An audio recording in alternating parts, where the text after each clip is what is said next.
లూకాసువార్త 9:23-24 మరియు ఆయన అందరితో ఇట్లా నేను ఎవడైనాను నన్ను వెంబడింపబోడిన ఎడల తను తాను ఉపేక్షించుకొని ప్రతిదినము తన సిలువను ఎత్తుకొని నన్ను వెంబడింపవలెను.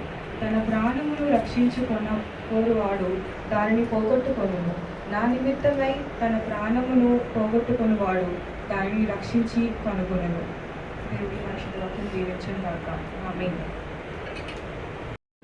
గృహ ద్వారాలు తెలిసినటువంటి ప్రభావ మరి జాన్సన్ గారిని బట్టి నేను ఆ ప్రభావ మరి కుటుంబాన్ని బట్టి మీకు వేలాది వందనములు స్తోత్రం చెల్లిస్తున్నాం.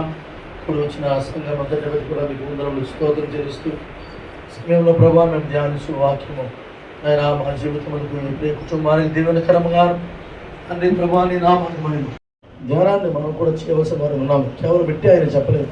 ఇంకో చాలా భావగర్భితమైనటువంటి మాట ఇది. It self speaks volumes. చెప్పాలంటే పెద్ద ప్రసంగం దీన్ని చేయొచ్చు.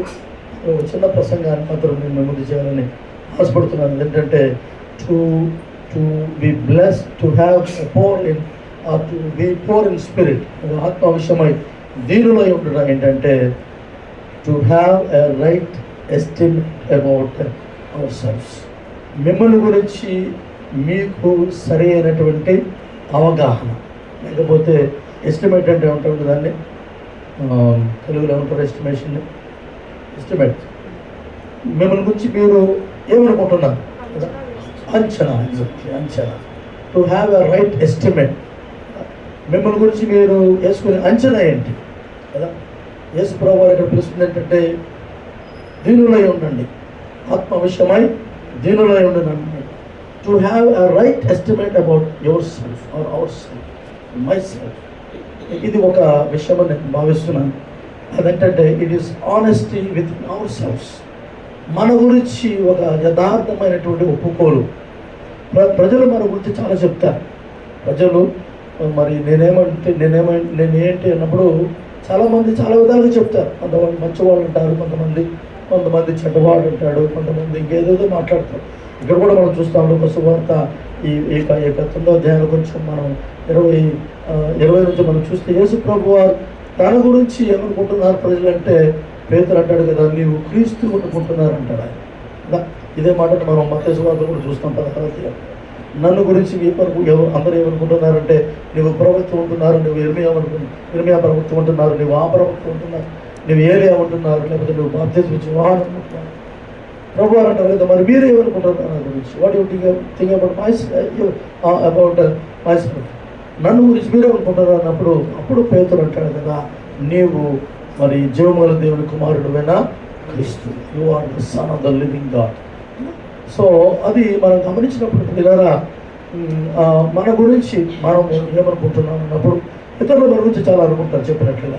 కానీ యథార్థముగా మన గురించి మనం what am I thinking about my self. ఎందుకంటే this is between me and God. నాకు దేవునికి మధ్యనే, ప్రజలకు నాకు మధ్యన కాదు. ప్రజలకు నాకు మధ్యన చాలా రకాలైన అర్థాలు వస్తాయి. నన్ను గురించి నేను చెప్పుకోవాలంటే, లేకపోతే నా గురించి మీరు చెప్పాలంటే. కానీ దేవుడు నా గురించి చెప్పాలంటే ఒకటే చెప్తాడు ఆయన, ఒకటే చెప్పాలి కూడా ఆయన.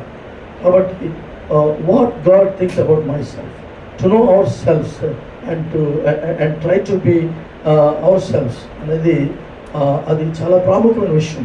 కారణం ఏంటంటే మనల గురించి మనం తెలుసుకుంటే దాన్ని బట్టి మనము నిజంగా దేవుణ్ణి ఎంతగా మనం తెలుసుకోగలమో కూడా మనకి అర్థమవుతుంది అన్నమాట.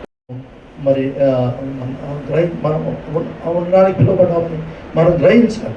కారణం ఏంటంటే మరి మన ప్రభువు ఈ లోకములో ఆయన ఈ లోకానికి దిగి వచ్చినప్పుడు మరి మార్కు సువార్త 10:40లో మనం చూస్తాం, మనుష్య కుమారుడు ఈ లోకంలో పరిచర్య చేయించుకుంటూ రాలేదు కానీ పరిచారం వచ్చేటకు వచ్చాడు.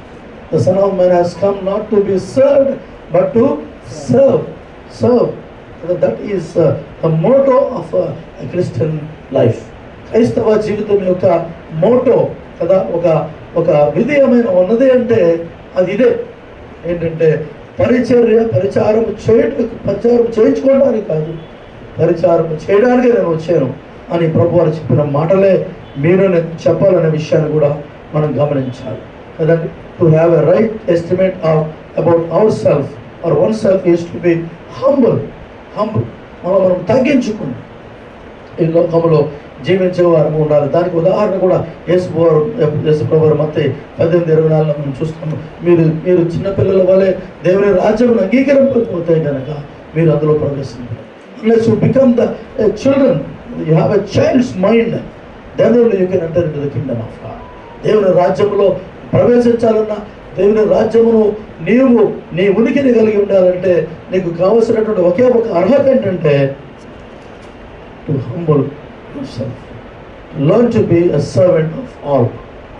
కాబట్టి ఈ లోకంలో మనము ఉన్నంతకాలము కూడా దేవుని బిడ్డలంగా మనము పరలోక రాజ్యములో ఉన్నట్లుగానే మనం భావించుకోవాలి. కారణం ఏంటంటే మనము క్రీస్తులో ఉన్నాము, క్రీస్తు మనలో ఉన్నాడు, మనము దేవుల్లో ఉన్నాము. కాబట్టి ఆయన రాజ్యములో ఉన్నట్లే మనము ఈ లోకంలో ఉన్నాము. ఇలా పరలోక రాజ్యం అనేది ఎక్కడో పరలోకం, ఎక్కడ పైన ఏడు ఆకాశాల తర్వాత ఎక్కడో పరలోకం ఉంటుంది అనుకోకండి. Heaven is where God is. దేవుడు ఎక్కడ ఉంటే అక్కడే పరలోకం. యేసు ప్రభు వారు ఎక్కడ ఉంటే అక్కడే పరలోకం. ఆయన సెలవిచ్చాడు, ఎక్కడ 2-3 మమ్మల్ని కూడి ఉంటారు వారి మధ్యన ఇదే పరలోకం. This is what haven is all about. ఈ యొక్క దేవుని రాజ్యం, ఈ రాజ్యములో ఈ దేవుని రాజ్యములో మనం ఎటుపోయినా కూడా we are the carriers of the kingdom of God. దేవుని రాజ్యపు రాయబారులము. మనం ఎటుపోయినా కూడా దేవుని రాజ్యానికి ప్రతినిధులుగా మనం ఈ లోకములో మనం వ్యవహరించవలసిన వారు ఉన్నాం కదా. చూడడానికి చాలా ఆర్డినరీగా కనిపిస్తాం మనం కదా. మనందరం కూడా మనం చూసుకుంటే ఈ సమాజంలో ఎవరు పెద్ద అంత హై రేంజ్లో ఉన్న ఇదేమి కాదు మనకి. కానీ దేవుని రాజ్యము మనలో ఉన్నది. మనము దేవుని రాజ్య ప్రతినిధులుగా ఈ లోకంలో ఉంచబడ్డాం. Therefore, behave like an ambassador of the kingdom of God. దేవుని రాజ్య రాయబారిగాను, దేవుని రాజ్యపు వారసులుగా మీరు ఉండాలి. కాబట్టి నియమాలు కూడా దేవుని రాజ్యపు నియమాలే మనం పాటించాలి. అదండి, ఈ లోకంలో ఉన్నప్పుడు మనకంటూ ఒక భారత రాజ్యాంగం ఉంది, దీన్ని మనం పాటిస్తాం. ఎందుకంటే ఈ లోకంలో, ఈ భూమి మీద మనం ఉన్నాము, ఈ దేశంలో ఉన్నాం కాబట్టి. At the same time a Christian has a dual citizenship. క్రైస్తవునికి ద్వంద్వ పౌరసత్వం ఉంది. ఒకటి భౌతికమైనది, రెండోది పరసంబంధమైనది. అండ్ మనం ఎక్కువగా ప్రాతినిధ్యం లేకపోతే ప్రాముఖ్యత తెలియవలసిన వారు అంటే ఈ లోకానుసారమైనటువంటి అశాశ్వతమైనటువంటి ఈ పౌరసత్వం కంటే కూడా దేవుని రాజ్యమునకు దేవుడిచ్చేటువంటి పౌరసత్వానికి మనము ఎక్కువగా ప్రాతినిధ్యము లేకపోతే ప్రాధాన్యత ఇవ్వాలి.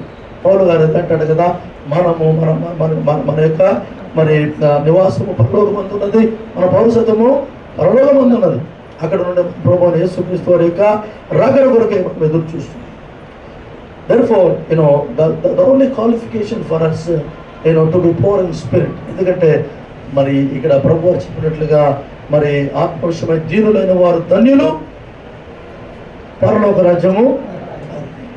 పరలోక రాజ్యం అనగా దేవుని రాజ్యమును మనం సంపాదించుకోవాలి, దేవుని రాజ్యాన్ని స్వతంత్రించుకోవాలన్నప్పుడు, దేవుని రాజ్యానికి ప్రాతినిధ్యం వహించాలన్నప్పుడు లోకంలో we should be poor in spirit. అదే ప్రభువు ఎప్పుడైనా నన్ను వెంబడింపకోరిని అలా, నా రాజ్యంలో ఉండుకోరిని అలా, ఆ రాజ్యానికి రాజునైన నన్ను వెంబడింపకోరిని అలా తను ఉపేక్షించుకుని, తన సిలువనెత్తుకుని నన్ను ఉపేక్షించుకుంటా అనేది చాలా ప్రాముఖ్యమైన విషయం. ఎవరైతే నా తండ్రి చిత్తాన్ని చేస్తారో వారు మాత్రమే పరలోక రాజ్యంలోనికి ప్రవేశము పొందుతారు. ఆ దినమున అనగా ఆ తీర్పు దినమున అనేకులు వస్తారంట యేసుప్రభువా నీ నామమున మేము అది చేయలేదా, ఇది చేయలేదా, దైవమును వెళ్ళగొట్టలేదా, స్వస్థపరచలేదా, ప్రవచింపలేదా, ప్రసంగాలు చేయలేదా, చాలా వస్తాయి. ప్రభు అంటాడు కదా, అక్రమము చేయవర్లారా మీద తెలియదు. I don't know who you are కదా. ఈ లోకంలో 2 విధాల ప్రజలు ఉన్నారు. అంటే మన ముఖ్యంగా క్రైస్తవులు ఉన్నది ఏంటంటే people who use God, people who are used by God. దేవునిని వాడుకునేవారు కొంతమంది అయితే, దేవుని చేత వాడబడేవారు, దేవుని వాడుకునేవారు ఎక్కువలో. క్రైస్తవ సంఘములో దేవుని వాడుకునేవారు ఎక్కువ. ఏదైనా కష్టం వస్తే దేవుడా, ఏదైనా అవసరం వస్తే దేవుడా, అన్నీ బాగుంటే ఆయన గుర్తుకే రాడు మనకి, సంఘమే గుర్తురాదు మనకి. ఆప్షన్ అయిపోతుంది దేవుడికి. God becomes option for us, God's word becomes option for us. ఇటువంటి సహవాసాలు ఆప్షన్ అయిపోతాయి. అన్నీ బాగున్నప్పుడు జీవితంలో ఆప్షన్స్ ఎక్కువైపోతాయి మనకి. ఏమి బాగలేనప్పుడు అంతా దేవుడే మనకి. ఎటు చూసినా దేవుడే, ఎది చూసినా దేవుడే. అది మంచి పద్ధతి కాదు అది. కాబట్టి ఇక్కడ మనం గమనిస్తుంది ఏంటంటే we are called to do the will of God. దేవుని చిత్తం ఏంటంటే యేసుప్రభువు చెప్తారు కదా, ఆయన చిత్తాన్ని జరిగించేవారు ఎలా ఉంటారంటే దే ఆర్ లైక్, అంటే నేను అనుకుంటాను రబ్బర్ బ్యాండ్స్ అన్నమాట. రబ్బర్ బ్యాండ్స్ ఎందుకు కంపేర్ చేస్తున్నానంటే రబ్బర్ బ్యాండ్స్ ఉన్న గుణం ఏంటంటే రబ్బర్ బ్యాండ్స్ ఉన్న గుణం అది సాగదీస్తాం. అది మామూలుగా చిన్నదే ఉడితే ఉడితే ఎంత ఉంటుంది, అలా సాగదీస్తే దానికి ఉన్నటువంటి ఆ యొక్క టెన్షన్ కొద్దీ అది సాగుతూనే ఉంటుంది. ఒక పాయింట్ చూస్తే అది ఇంకా గట్టిలేదు, అది ఇరిగిపోతుంది. కానీ మనము ఎంత సాగలేదు అంత సాగలేదు అంత సాగుతుంది. సో ఈ లోకంలో విశ్వాసం ఒక రబ్బర్ బ్యాండ్ లాంటి వాడు, ఒక రబ్బర్ బ్యాండ్ లాంటి వాడు. దేవుడు మనం సాగదేయాలనుకుంటున్నాడు, తెగే వరకు కాదు. ఆయన వాక్యంతో సాగదేయాలనుకుంటున్నాడు, మనం ఆయన సన్నిధిలో సాగదేయాలనుకుంటున్నాడు, ఆయన ఆత్మతో మనం సాగదేయాలనుకుంటున్నాడు. So that you are design to stretch in the presence of God. ఒకటిదే రబ్బర్ బ్యాండ్ దేనికి పనికిరాదు, అది సాగదీస్తేనే దేనికైనా మనం పెట్టగలం, అంతే కదా.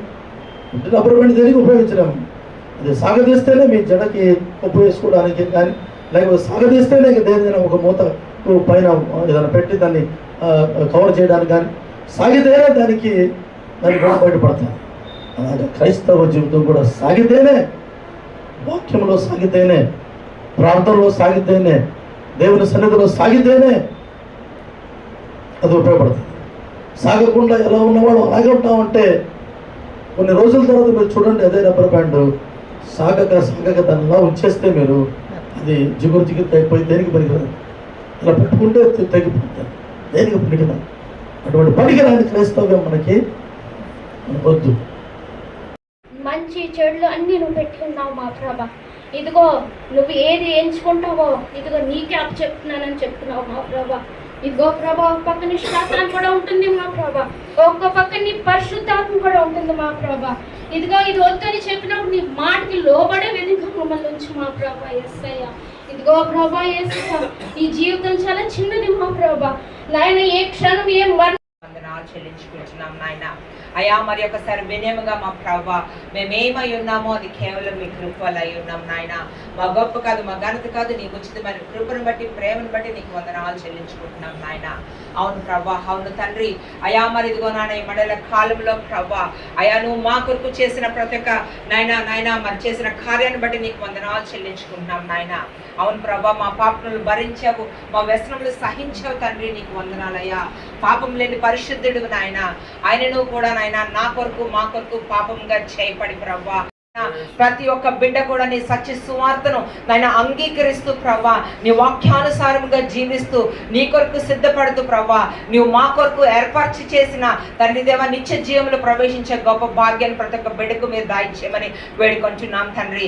అవును ప్రభా, నాయన ఇంకను నీ రాకడ నాయన మరి ఇంకను నువ్వు డిలే చేస్తున్నావంటే నాయన అయ్యా ప్రతి ఒక్కరూ నాయన మారు మనసు పొంది నాయన